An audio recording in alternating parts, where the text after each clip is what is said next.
광인일기. 이 작품은 1918년 5월 신청년 제4권 5호에 발표되었다. 이 작품에서 루신이라는 필명을 최초로 썼다. 루신은 중국 신문학대계 소설 2집 서에서 이 작품이 가족 제도와 예교의 폐해를 폭로하는 의도가 있었다 라고 했다. 이런 설명이 있습니다. 모씨 형제는 지금은 그 이름을 드러내지 않지만 모두 나의 중학교 때 친한 친구들이었다. 여러 해 떨어져 있는 동안에 점차 소식마저 간감해졌다.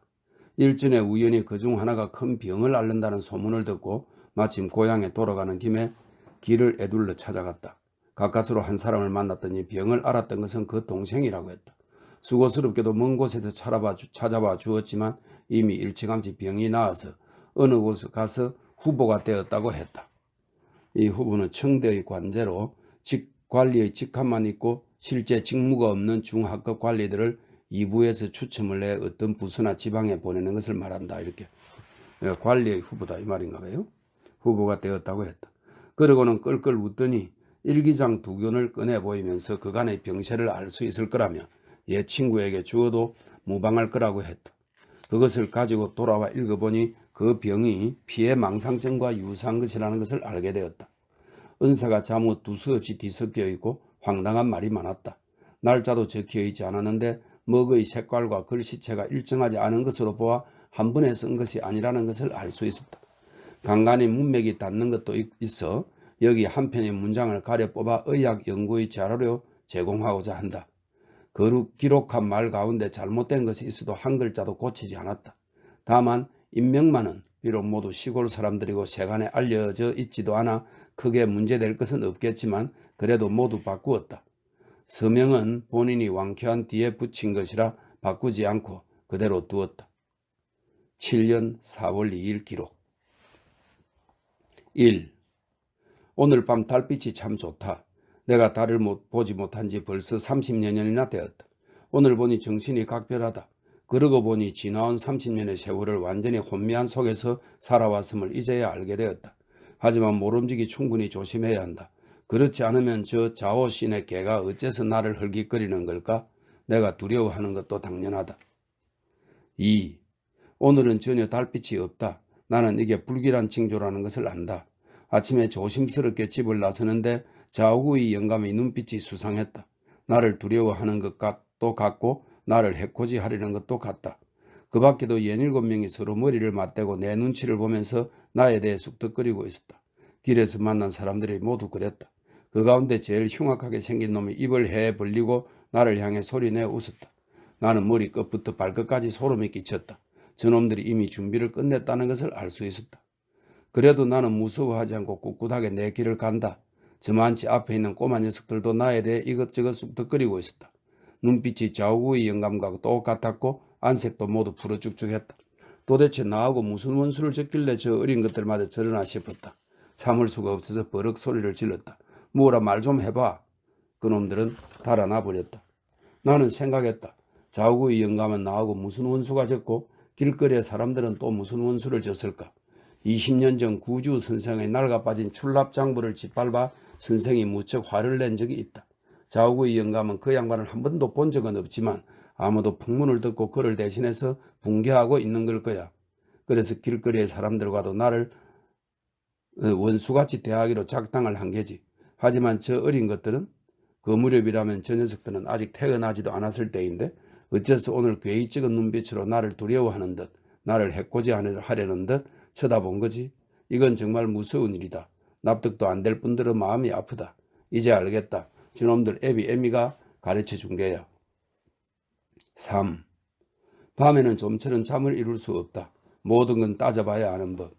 저자들 중에는 지연에게 칼을 씌우는 형벌을 받은 놈도 있고 신사에게 따귀를 맞은 놈도 있고 아전에게 마누라를 빼앗긴 놈도 있고 애비가 빚쟁이에 내몰려 죽은 놈도 있다. 그때도 저놈들 안색은 어제처럼 무섭지도 않았고 그렇게 흉악하지도 않았다. 제일 수상 찍은 것은 어제 길에서 만난 그 여인이다. 제 자식을 때리며 입으로는 웬수야 이 물어뜯어도 시원찮을 놈아 라고 말하면서 눈으로는 나를 바라보고 있었다. 나는 흠칫 놀라 어찌할 바를 몰랐다.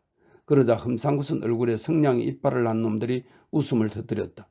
이때 철라오우가 재빨리 나서서 억지로 나를 끌고 집으로 돌아왔다. 나를 끌고 집에 돌아왔는데도 집안 사람들은 모두 나를 모른 척했다. 그들의 눈빛도 다른 사람들과 별반 다를 게 없었다. 서재에 들어서자 밖에서 문이 잠겨 닭이나 오리가 갇힌 꼴이 되었다. 이렇게 하여 나는 더 자세한 내막을 알 수 없게 되었다. 며칠 전 이리 마을의 소작인이 흉작을 하소연하러 와서 형에게 말했다. 그 마을에 막대 먹은 wal패 녀석을 여럿이 때려 죽였는데 그중 몇 사람이 그놈의 심장과 간을 꺼내 기름에 튀겨 먹었다는 것이다. 내가 말참견을 하자 소작인과 형이 나를 힐끗 쳐다봤다. 오늘에야 그들의 눈빛이 바깥 사람들과 완전히 똑같다는 것을 알았다. 그렇게 생각하니 머리끝부터 발끝까지 소름이 꽉 끼쳤다. 그들이 사람을 잡아먹을 수 있다면 나라고 못 잡아먹을 리 없지. 보라, 그 옆엔 내가 물어 뜯겠다고 한 말이나 흠상궂은 얼굴에 성냥이 이빨을 한 자의 웃음이나 엊그제 소작인의 말이나 모두 저들만의 암호인 게 분명하다. 나는 저들의 말이 온통 독이고 웃음은 모두 칼이라는 걸 간파해냈다. 저놈들의 이빨은 모두 희번덕거리며 늘어선 것이니 영락없이 사람을 잡아먹는 도구인 것이다. 내 자신을 돌아보니 비록 악인은 아니지만 구신의 장부를 짓밟은 뒤로는 그렇게 말하기도 어렵게 되었다. 그들에게 무슨 꿍꿍이가 있는 듯한데 나는 전혀 알 길이 없다. 하물며 저들끼리도 한번 사이가 틀어지면 상대방을 악인으로 몰아붙인다. 나는 아직도 기억하고 있다. 형이 나에게 과거 시험용 책론 문장 작법을 가르쳐 준 적이 있었다. 아무리 훌륭한 사람이더라도 그를 비판하는 구절을 몇 개 써놓으면 형은 곧 거기에 동그라미 몇 개를 쳐주었다. 반대로 시원찮은 인간을 두둔하는 문구를 써놓으면 기상천외한 묘수로고 군계 일학이로다 라고 말했다. 그러니 도대체 내가 그들의 심사를 어떻게 생겨먹었는지 헤아릴 수 있겠나? 하물며 사람을 잡아먹으려 할 때이랴. 모든 건 따져봐야 하는 법. 세상에는 늘상 사람을 잡아먹었다는 사실을 나 역시 기억하고 있지만 그렇게 확실한 것은 아니다. 그래서 역사책을 한번 뒤적여 보았다. 이 역사책에는 연대도 없고 매 페이지마다 인이 도덕 몇 글자가 빼뚤빼뚤 쓰여 있었다. 나는 이리 뒹굴 저리 뒹굴 잠을 못 이루며 오밤중까지 자세히 살펴보고 나서야 글자들 사이에서 또 다른 글자를 찾아냈다. 책에 빼곡히 적혀있는 두 글자는 식인이었다. 책에 그렇게 많은 글자가 쓰여 있고 소작인이 그렇게 많은 말을 했는데도 오히려 모두 희죽희죽 웃으며 수상 찍은 눈빛으로 나를 바라보았다. 나 역시 사람이다. 그들은 나를 잡아먹으려 한다. 4. 아침에 한동안 조용히 앉아 있었다. 철라오우가 밥을 들여왔다. 채소 한 접시, 찐 생선 한 접시, 생선의 눈알이 희고 단단했다. 입을 벌리고 있는 모양이 저들 사람을 먹고 싶어하는 치들과 똑같았다.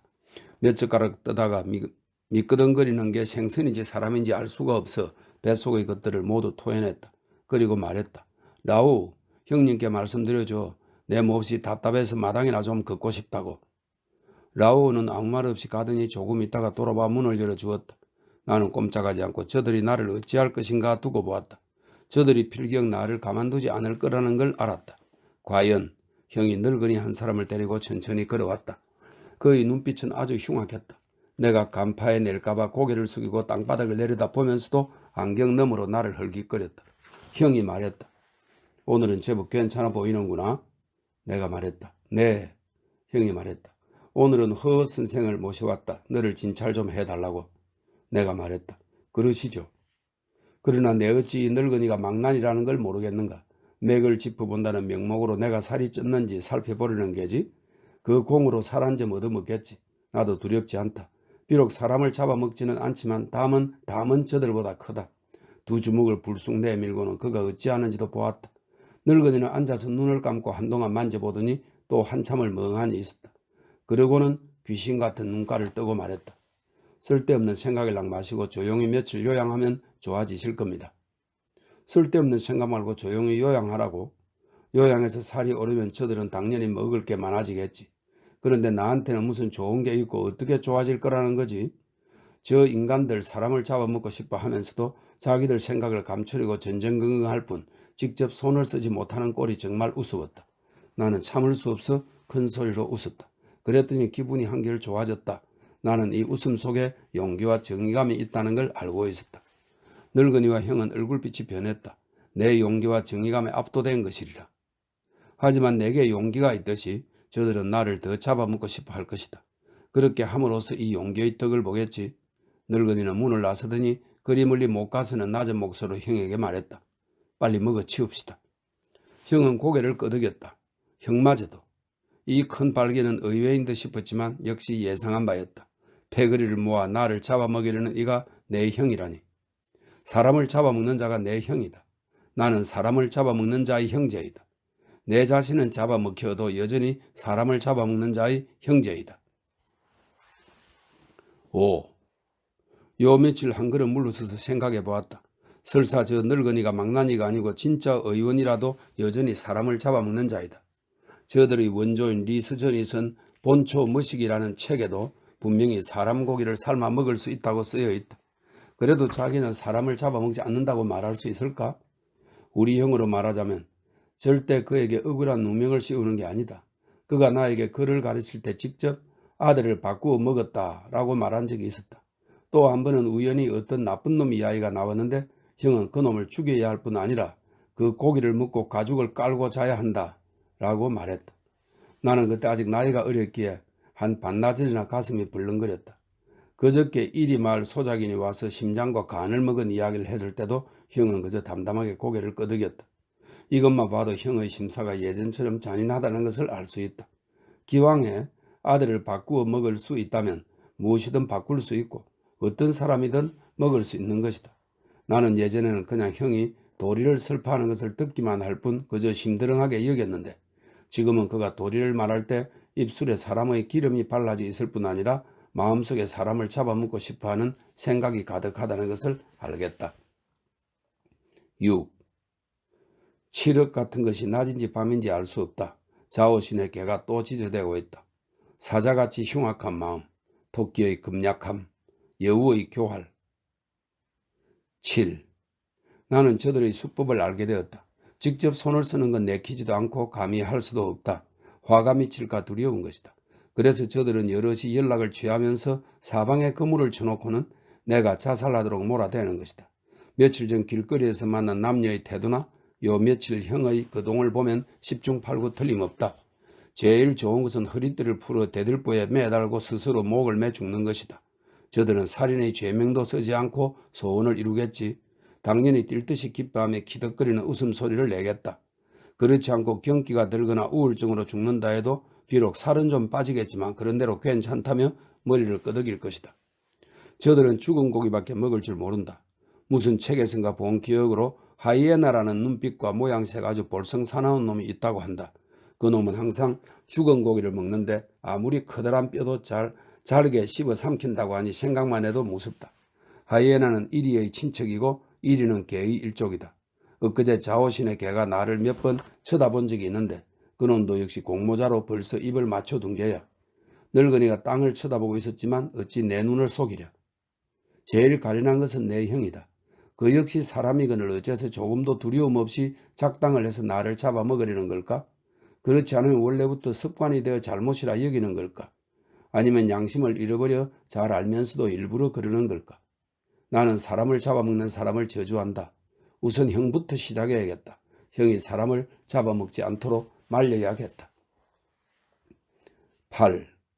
사실 그 정도 이치는 지금쯤이면 저들도 이미 알고 있어야 하건만. 갑자기 한 사람이 찾아왔다. 나이는 20 안팎에 생긴 건 분명치가 않다. 만면의 웃음을 띠고 나에게 고개를 끄덕였다. 그의 웃음 역시 진짜 웃음 같지 않다. 나는 그에게 물었다. 사람을 잡아먹는 게 옳은 일인가? 그는 여전히 웃으며 말했다. 흉년이 아닌데 왜 사람을 잡아먹지요? 나는 즉시 깨달았다. 그 역시 한 패거리로 사람 잡아먹는 걸 좋아한다. 용기 백배하여 끈질기게 물었다. 옳은 일인가? 그런 걸 뭐하러 묻습니까? 당신은 참 농담도 잘하시는군요. 오늘은 날씨가 아주 좋아요. 날씨는 좋고 달빛도 밝았다. 그래도 나는 물었다. 옳은 일이냐고? 그는 그렇지 않다고 어물거리며 대답했다. 아니요. 아니라고? 그런데 어째서 저 사람들은 끝내 잡아먹으려 들지? 그런 일은 없어요. 그런 일은 없다고? 이리 마을에서는 지금도 잡아먹고 있어. 책에도 쓰여 있다고 시펄겋고 참신하게. 그는 얼굴빛이 시퍼렇게 변했다. 그러고는 눈을 부릅뜨고 말했다. 있다면 있을 수도 있겠죠. 그거야 예전부터 그래 왔으니. 예전부터 그랬다면 옳은 일인가? 나는 당신하고 그런 이야기 하고 싶지 않아요. 아무튼 당신은 그런 말 해서는 안 돼요. 말만 하면 헛된 소리니. 내가 벌떡 일어나 눈을 부라리자 그자는 사라져버렸다. 온몸이 땀에 젖었다. 저놈은 나이가 형보다 한참 어린데도 한패거리였다. 이건 틀림없이 지 애미애비가 가르쳐 준 걸 거다. 아마 이미 아들에게도 가르쳐 주었는지 모른다. 그래서 아이들조차 나를 표독스럽게 쳐다보는 것이겠지? 9. 자신이 사람을 잡아먹고 싶어 하면서 동시에 다른 사람에게 잡아먹힐 것을 두려워한다. 그래서 의심스러운 눈빛으로 상대방 얼굴을 몰래 훔쳐본다. 그런 생각을 지우고 마음 놓고 일을 하고 길을 가고 밥 먹고 잠을 자면 얼마나 편할까?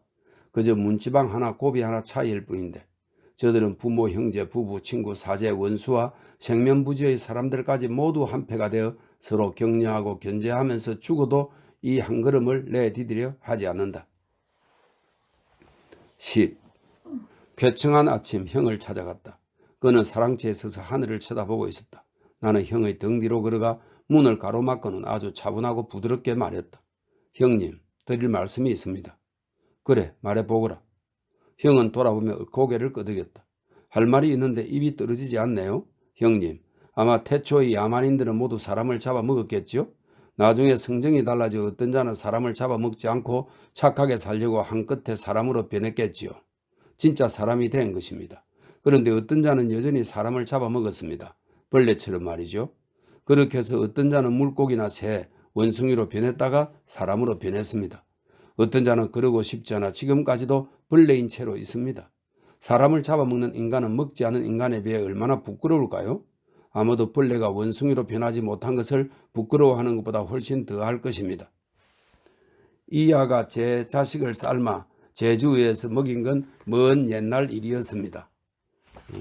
이 말은 무슨 말이냐면 이하는 중국 고대의 유명한 요리사인데 자신의 출세를 위해 자기 자식을 요리해서 왕에게 바쳤다는 전설이 있다. 제주는 각각 하나라의 마지막 임금인 제와 은나라의 마지막 임금인 저우를 가리키며 폭군의 대명사로 쓰인다. 이들은 동시대 인물이 아님에도 이하가 제 자식을 삶아 이들에게 먹였다는 것은 광인의 창난된 심리 상태를 보여주는 것이다. 말이네요. 이하가 제 자식을 삶아 제주에게 먹인 건 먼 옛날 일이었습니다. 하지만 누가 알았겠습니까? 판구가 천지개벽한 일에 줄곧 이하의 아들을 잡아먹기에 이르렀고 이하의 아들로부터 쉬지린을 잡아먹는 데까지 이르렀으며 이 쉬지린을 잡아먹는 것은 혁명과 쉬시린을 가리킨다. 루신과 동양의 샤오링 사람으로 광복회의 주요 구성원이었다. 1907년 추진과 함께 저장과 안후이에서 동시에 기일을 준비했는데 7월 6일 쉬시린은 안후이 순경처입한 겸 순경학당 감독의 신분으로 졸업식을 빌미 삼아 그 사해 안후이 순무 은밍을 칼로 찔러 죽인 뒤 학생들을 이끌고 궁계국을 공격했다. 그러나 실탄이 다 떨어져 체포되어 바로 그날 살해당했다. 그의 심장과 간은 은밍의 호위대가 볶아먹었다. 쉬시린을 잡아먹는 데까지 이르렀으며 또 쉬시린에서 이리 마을에서 잡혀 잡아먹힌 자까지 이르렀습니다. 작년에 성안에서 범인이 처형되었을 때는 폐병쟁이들이 만두에 그 피를 찍어 먹었습니다. 저들이 나를 잡아먹으려 하고 있습니다. 형님 혼자서는 어떻게 해볼 도리가 없겠지요. 그렇다고 하필 그놈들하고 한 통속이 되는 건 또 뭡니까? 사람을 잡아먹는 놈들이 무슨 짓을 못하겠습니까? 저놈들이 나를 잡아먹을 수 있다면 형님도 잡아먹을 수 있고 심지어 같은 패거리끼리도 서로 잡아먹을 것입니다. 하지만 한 발짝 물러나기만 하면 적과 꽂히기만 한다면 사람들은 모두 태평해질 수 있습니다. 원래부터 그래왔다고 하지만 우리는 오늘이라도 각별히 제대로 해낼 수 있습니다. 그래서는 안 된다고 말씀하세요, 형님. 저는 형님이 그렇게 말씀하실 수 있을 거라 믿습니다.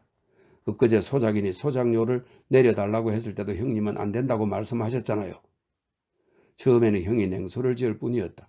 하지만 나중에 가서는 눈빛이 점점 험악해지더니 저들의 속내를 들추어내자 얼굴이 온통 새파랗게 질렸다. 대문 밖에는 한 패거리의 사람들이 서 있었다. 좌우의 영감과 그의 개도 있었는데 모두 머리를 들이밀며 안으로 들어왔다. 어떤 놈은 얼굴을 알아볼 수 없었는데 아마 헝겊으로 가린 듯 했다. 어떤 놈은 흠상궂은 얼굴에 성냥이 이빨을 난 채 입가에 웃음을 띠고 있었다. 나는 저놈들이 한패이고 모두 사람을 잡아먹는 놈들이란 걸 알고 있었다. 하지만 또 저놈들 심사가 아주 다르다는 것도 알고 있었다. 원래 그랬으니 잡아먹어야 한다고 생각하는 놈들도 있고 잡아먹어서는 안 되는 줄 알지만 여전히 잡아먹으려 하는 놈들도 있었다. 그런 놈들은 그런 속내를 다른 사람들에게 들킬까 두려워하기에 내 말을 듣고 속으로 부하가 치밀지만 짐짓 입가에 냉소를 띠고 있는 것이다. 이때 형이 흠상궂은 얼굴을 하더니 고함을 질렀다. 모두 나가, 미친놈이 무슨 구경거리라고. 이때 나는 저들의 교묘한 수법을 알게 되었다. 저들은 고칠 마음이 없을 뿐 아니라 이미 이를 꾸며놓고 내게 미친놈이라는 누명을 씌울 준비를 마친 것이다. 나중에 잡아먹고 나서도 아무 일 없이 태평할 수 있을 뿐 아니라 다른 사람들의 동정을 살 수도 있다. 소작인이 여럿이서 막대 먹은 wal패 녀석을 잡아먹었다고 말한 게 바로 이 방법이다. 이게 바로 저놈들의 상투적인 수법인 것이다. 전라오 역시 씩씩대며 걸어들어왔다. 하지만 어찌 내 입을 틀어막을 수 있으리. 나는 한사코 저들에게 말했다. 당신들 고쳐먹을 수 있어. 진심으로 고칠 수 있다고. 앞으로는 사람을 잡아먹는 놈들은 이 세상에서 살아가는 게 용납이 안 될 거야. 당신들이 고쳐먹지 않으면 자기 자신도 다 잡아먹혀버릴 거야. 설사 애들을 많이 낳는다 해도 참된 사람들에게 제거당하고 말 거야. 사냥꾼이 이리를 다 때려잡듯이 말이야. 벌레처럼 말이야. 그 패거리들은 전라오우에게 쫓겨났다. 형 역시 어디론가 가버렸다. 전라오우는 나를 달래 방으로 들여보냈다. 방 안은 온통 어두컴컴했다. 들보와 썩가래도 머리 위에서 떨고 있었다. 한참을 떨다가 이내 커지더니 내 몸 위에 쌓였다. 어찌나 무거운지 꼼짝도 할 수 없다. 나를 죽이려 작정한 것이다. 나는 그 무게가 거짓이라는 것을 알고 있었기에 몸부림쳐서 빠져나왔다. 온몸에 땀이 흥건하다. 그래도 한사코 말해야 한다. 당신들 즉시 마음을 고쳐 먹어야 해. 진심으로 고쳐 먹어야 해. 이제 앞으로는 사람을 잡아먹는 사람은 용납이 안 된다는 걸 알아야 해. 11. 해도 뜨지 않고 문도 열리지 않았다. 매일 두 끼의 밥. 젓가락을 집으니 형이 생각났다. 누이 동생이 죽은 것도 모두 형 탓이었다. 그때 누이 동생은 막 5살이었다. 그 귀엽고 가련한 모습이 아직도 눈앞에 어른거린다. 어머니는 하염없이 울었다. 형은 오히려 어머니에게 울지 말라고 했다. 아마도 자기가 잡아먹었기 때문에 어머니가 우는 게 마음에 걸렸을 테지. 만약 아직도 마음에 걸리는 게 있다면. 누이 동생은 형에게 잡아먹혔다. 어머니가 그걸 알고 계셨는지는 나도 모르겠다. 어머니도 알고 계셨을 게다. 하지만 울면서도 아무런 말이 없었던 걸 보면 그저 당연한 일이라 여기시는 듯하다. 기억하기로 내 나이 4-5살 정도 되었을 때 대청 앞에서 더위를 식히고 있었다. 그때 형이 말하기를 부모가 병이 나면 아들 된 도리로 자신의 살을 한 점 베어 삶아 드시게 해야 효자라 할 수 있다고 했다. 어머니도 아니라고 말씀하지 않으셨다. 한 점을 먹을 수 있다면 당연히 통째로도 먹을 수 있다. 하지만 그날의 울음은 지금 생각해도 여전히 마음이 아프다. 참으로 기이한 일이다. 12. 생각을 할 수 없다. 4천년 동안 사람을 잡아먹은 곳, 오늘에서야 알게 되었다. 나 역시 그 안에서 되는 대로 몇 년을 살았다는 것을. 형이 집안일을 도맡아 하고 있을 때 공교롭게도 누이 동생이 죽었으니 형이 밥이나 반찬에서 그 우리에게 몰래 먹이지 않았다고 장담할 수 없다. 나도 모르는 사이 내 누이 동생의 살코기 몇 점을 먹지 않았다고 장담할 수 없다. 이번에는 내 차례인 것이다. 4천년 동안 사람을 잡아먹은 이력을 가진 나이지만 처음엔 몰랐으나 이제는 분명히 알겠다. 참된 사람을 만나기가 정말 어렵다는 것을. 13. 사람을 잡아먹어 본 적이 없는 아이가 아직 있을까? 아이들을 구해야 한다. 1918년 4월. 이렇게 해서 끝나네요. 참 놀랍습니다. 통렬하게 사회를 비판하는